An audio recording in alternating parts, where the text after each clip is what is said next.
be here all day. I have to get back to work. I'd like to thank all of you for coming first and to let you know how much Tech appreciates all the help that the news media have given to us over the years. We think it's one of the factors largely responsible for the success of the institution.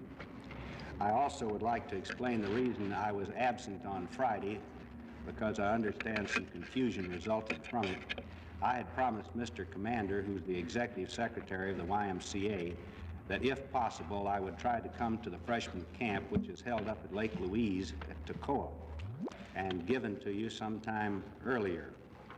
The answer is simply I have additional information which I didn't have at the time, and I felt it incumbent on me, in the best interest of the institution, to do what I did.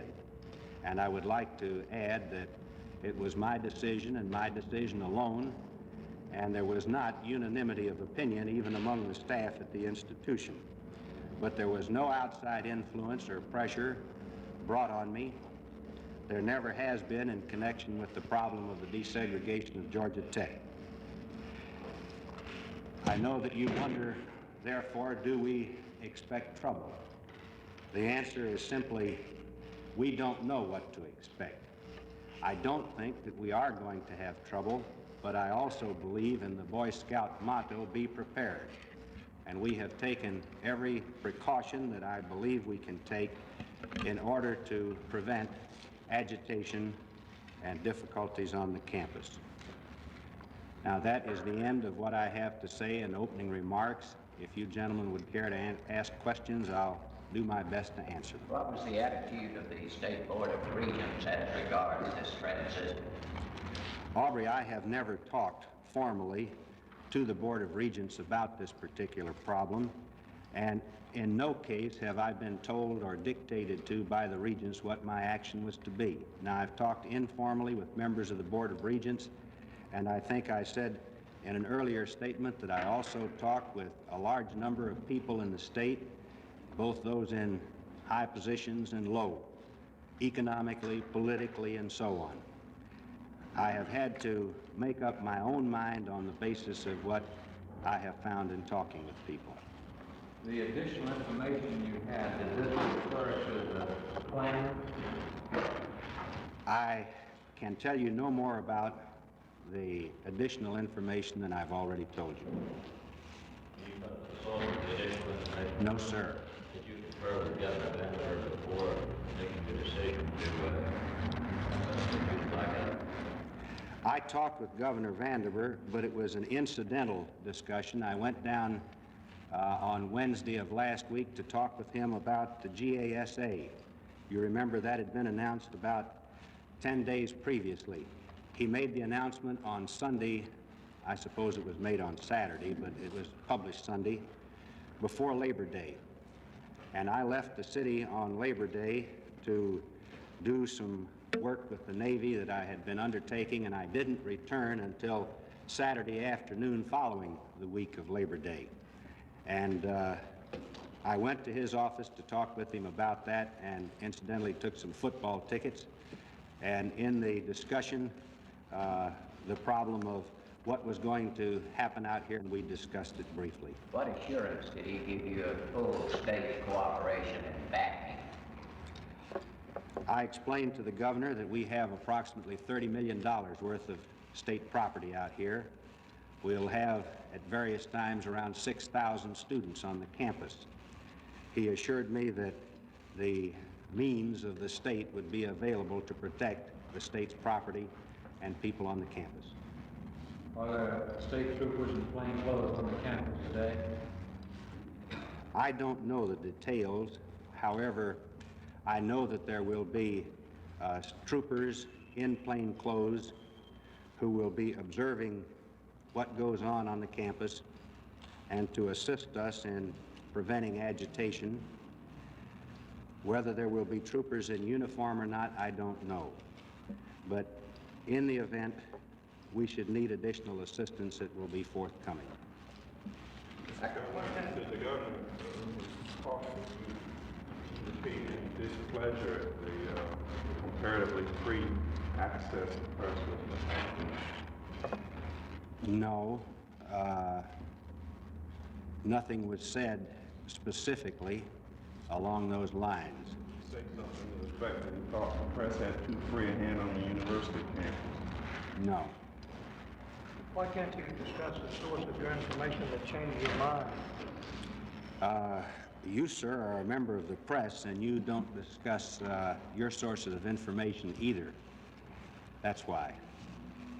I don't mean in retribution. I mean I have the same reason for not disclosing sources as you would have.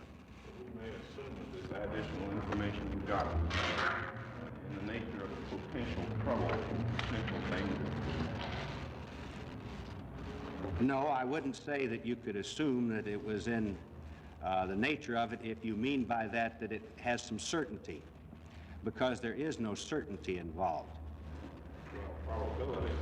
That's what Yes, there is a probability, certainly. Yes, there is a probability. When did you receive it? Well, it has come to me gradually over a period of several days. Now, I don't mean that I haven't had access to information before that time, but I've learned things in the last few days that I didn't know before, the end of last week. You mean that you want to protect the liberty of an informant, or do you want to protect a class of people from this situation? I think you can draw your own conclusions. I didn't intend to imply that you should name the source of your information. I think the nature of the information which was just revealed was what I was trying to get at. All right, John.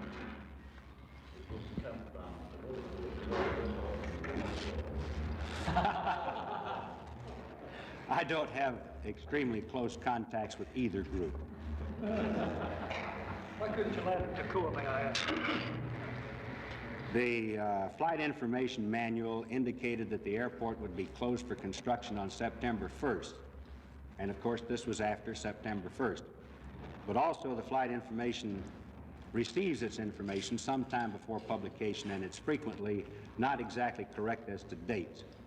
I went up there and looked, and as you know, it's a dirt field. I went up there and looked. The runways were not marked as closed with an X, and I could see no obstructions, but I did not want to find myself standing on my nose in a muddy field in a closed airport. Will parents be considered outsiders as far as your ruling is concerned? No, sir, and I'd like to refer to this chart that we have here to answer that question.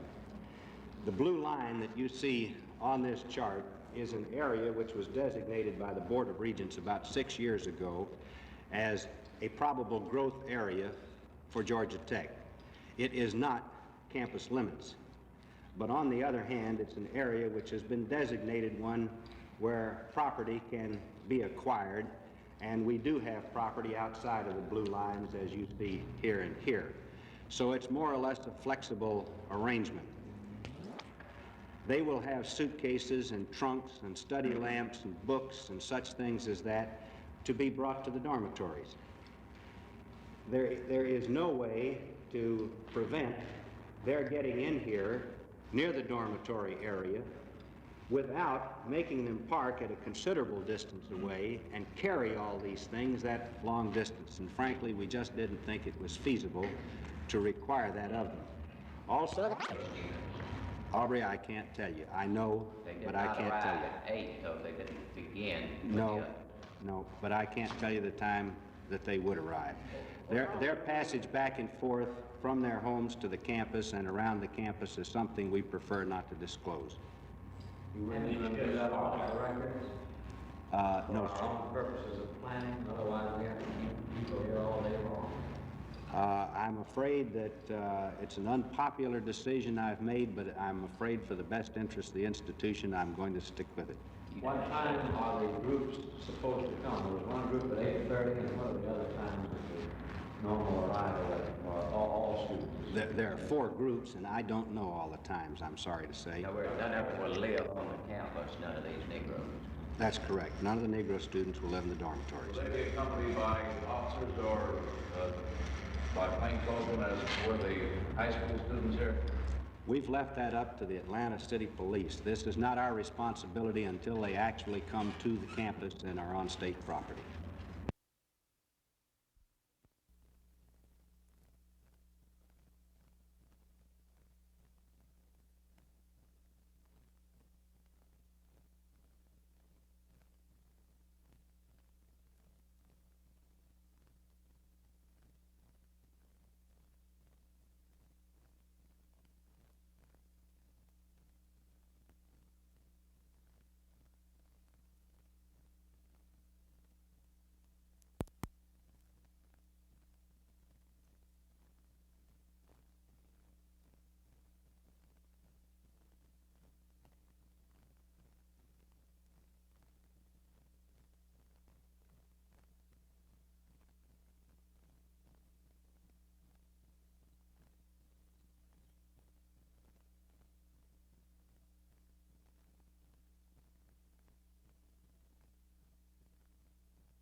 I say 1,200.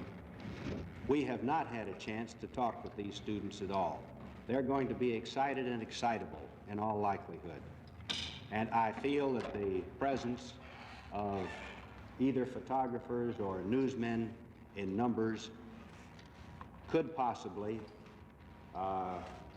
contribute to any agitation which might come at that time or later. Not from the press, but from whatever source it may come. Now, I don't anticipate difficulties from the student body, but I don't actually anticipate difficulties from outside.